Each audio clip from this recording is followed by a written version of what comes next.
Hello everyone, welcome to नक्शा वाले। जब भी हम अपना घर बनाते हैं, बनाने के बारे में सोचते हैं, तो हमारे दिमाग में काफी चीजें चलती है। मटेरियल से रिलेटेड, पैसे से रिलेटेड, तो काफी चीजें कि मैं अपने घर पे कौन सा मटेरियल लगाऊं, कौन सा मटेरियल अच्छा है, कैसे मैं अपने घर की कॉस्टिंग कम कर सकता हूं, कैसे मैं कम से कम पैसे में अपना घर बना सकता हूं।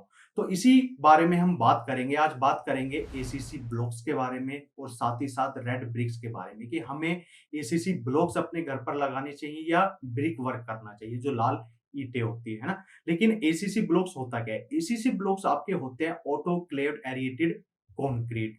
और साथ ही साथ जो कंस्ट्रक्शन हम पहले से करते आ रहे हैं और आज भी उसी से कंस्ट्रक्शन होती है, वो होती है आपकी रेड ब्रिक, जिसको हम लाल ईंट बोलते हैं। लेकिन आज के टाइम पे अगर आप शहरों में देखोगे तो आपके एसीसी ब्लॉक से कंस्ट्रक्शन ज्यादा करते हैं। क्यों? उसमें क्या ऐसा डिफरेंस है, उसका कंपैरिजन के बारे में हम बात करेंगे। देखिए, सबसे पहले हम बात करते हैं एसीसी ब्लॉक्स के बारे में।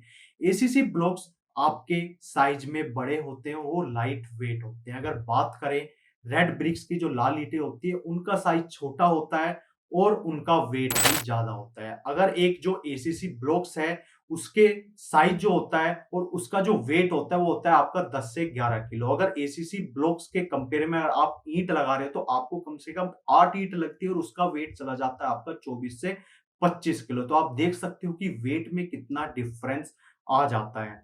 और अगर आप देखें कि बिल्डिंग पे जो ब्रिक वर्क हम करते हैं रेड ब्रिक से, उससे आपकी बिल्डिंग पे डेड लोड बढ़ जाता है। लेकिन एसीसी ब्लॉक्स में आपकी स्ट्रक्चर लाइट होती है और बहुत ही डेड लोड बहुत ही कम हो जाता है। इसीलिए जो ब्लॉक्स होते हैं आपके, वो पानी में भी नहीं डूबते। लेकिन ब्रिक्स, आपकी जो ईंटें होती है, आपने देखा होगा जब कोई ईंट आप पानी में डालते हो तो इजीली डूब जाती है, नीचे चली जाती है। उसको कोई टुकड़ा भी आप डालते हो ना, तो वो पानी में नीचे चला जाता है। लेकिन एसीसी ब्लॉक्स आपके पानी में तैरते हैं, वो डूबते नहीं है। देखिए, अगर बात करें, अगर आप एक 10 बाई 10 की वॉल बना रहे हो, तो उसमें आपकी जो कॉस्टिंग आती है खाली एसीसी ब्लॉक्स की, वो आती है आपकी 1100 से 1150 रुपए। लेकिन अगर वहीं पर आप अगर ब्रिक की जो कॉस्टिंग निकालोगे खाली ईंटों की, तो उसकी 1600 से 1650 रुपए आपकी चली जाती है। यहाँ पे भी आप पैसों का डिफरेंस देख सकते हो।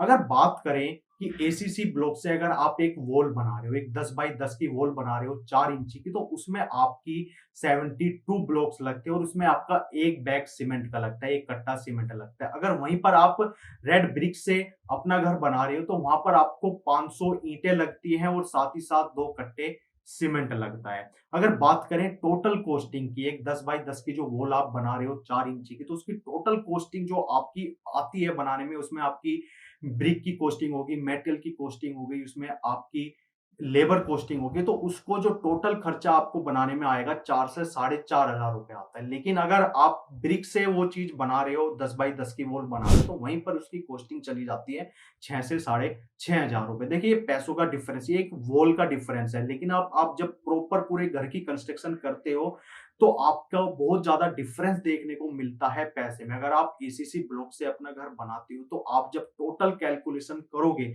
ब्रिक की, तो आपको बहुत ज्यादा डिफरेंस देखने को मिल जाएगा। साथ ही साथ जब हम अपनी घर पे कंस्ट्रक्शन होती है, तो प्लम्बिंग का भी वर्क होता है, इलेक्ट्रिक वर्क भी होता है ना। तो उसमें हम क्या करते हैं, उसमें वॉल की कटिंग होती है, जहाँ पे वो पाइप्स लाइन जाती है हमारी। तो उस टाइम पे जो एसीसी ब्लॉक्स है, वो इजीली कट हो जाते हैं और ज्यादा डैमेज नहीं होती हमारी वॉल। और वहीं पर अगर आप ब्रिक पे आप उसकी कटिंग कर रहे हो, तो उसकी कटिंग करना भी ज्यादा डिफिकल्ट है और वो डैमेज करती है हमारी ईंटों को, साथ वाली ईंटों को भी, जिसकी वजह से बाद में उसको कवर करने के लिए दोबारा उसमें सीमेंट लगाना पड़ता है। उसको कवर करने के लिए हमें हमारी कॉस्टिंग उसमें बढ़ जाती है, लेबर कॉस्ट उसमें बढ़ जाती है, जिसकी वजह से और ज्यादा उसमें पैसा लगता है। देखिए, बात करें फिनिशिंग की, तो फिनिशिंग जो आपकी आती है, वो आती है आपकी एसीसी ब्लॉक्स में। ब्रिक वर्क्स में आपको ज्यादा से ज्यादा फिनिशिंग में ज्यादा पैसा लगाना पड़ता है। देखिए, जब आप प्लास्टर करते हो, जब घर पे जब आपकी ब्रिक वर्क पूरा हो जाता है, उसके बाद आता है आपका प्लास्टर का वर्क। तो प्लास्टर के वर्क में आप इजीली एसीसी ब्लॉक्स में इजीली वो बहुत ही कम मटेरियल लगता है आपको प्लास्टर करने में। वहीं पर आपको ब्रिक वर्क्स में ज्यादा मोटा प्लास्टर करना पड़ता है, जिसकी वजह से आपकी ज्यादा पैसा लगता है। आपका सीमेंट, आपका जो प्लास्टर होता है, उसकी कॉस्ट भी आपकी बढ़ जाती है। अगर बात करें कि ज्यादा कॉस्टिंग हमारी किसकी पड़ती है, वो आपको समझ आ गई होगी। लेकिन अगर बात करें मेटेरियल कॉस्ट की, आपकी ब्रिक वर्क में ज्यादा कॉस्टिंग लगती है, ज्यादा पैसा लगता है, ज्यादा मेटेरियल लगता है। वहीं पर एसीसी ब्लॉक्स में आप इजीली उसमें आपकी फिनिशिंग बहुत अच्छी आती है, आपका पैसा भी कम से कम लगता है। और जब आप एसीसी ब्लॉक्स पे टाइल वर्क करते हो, आप फ्रंट एलिवेशन पे आप टाइल वर्क करते हो, ब्रिक पे जब आप टाइल वर्क करते हो, तो वहाँ पर आपकी जो फिनिशिंग आती है, जो उसकी क्वालिटी अच्छी आती है, वो आती है आपकी एसीसी ब्लॉक्स पे, जो ईज़िली आप उस पे टाइल्स, मार्बल ईज़िली फिट हो जाता है और आपकी कॉस्टिंग भी बहुत कम आती है। देखिए कंपैरिज़न में मैंने दोनों चीज़ों के बारे में बता दिया है। लेकिन अगर बात करें कि कौन-सी चीज़ अच्छी है, तो अच्छी आपकी एसीसी ब्लॉक्स हैं, लेकिन इसकी थोड़ी-सी डिसएडवांटेज ये भी है कि ये आपको शहरों में तो ईज़िली अवेलेबल हो जाते हैं एसीसी ब्लॉक्स, लेकिन थोड़े से रूरल एरिया में, गाँव एरिया में आपको ये ब्लॉक्स ईज़िली नहीं मिल पाते। इसी वजह से अगर आप एक शहर में कंस्ट्रक्शन कर रहे हो, तो आपके लिए एसीसी ब्लॉक्स बहुत अच्छे हैं, वरना ईंटों से पहले भी घर बन रहा था और आज भी बन ही रहा है। एसीसी ब्लॉक्स और ब्रिक वर्क के कंपैरिजन में मैं आपको कंप्लीट चीज़ें मैंने आपको बता दी हैं।